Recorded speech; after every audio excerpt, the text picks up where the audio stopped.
আসসালামু আলাইকুম। আমি পোয়া মাছের বারবিকিউ করব। তো মাছটা ধুয়ে এক্সট্রা পানিটা টিস্যুর সাহায্যে মুছে নিয়েছিলাম।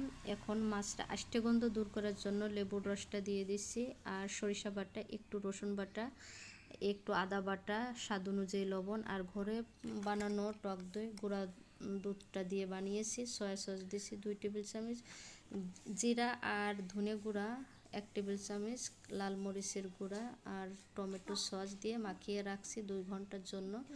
আর এটা খেতে কিন্তু অসম্ভব মজা লাগবে। বারবিকিউটা তেলাপিয়া মাছের থেকে এই বারবিকিউ খেতে বেশি ভালো লাগে।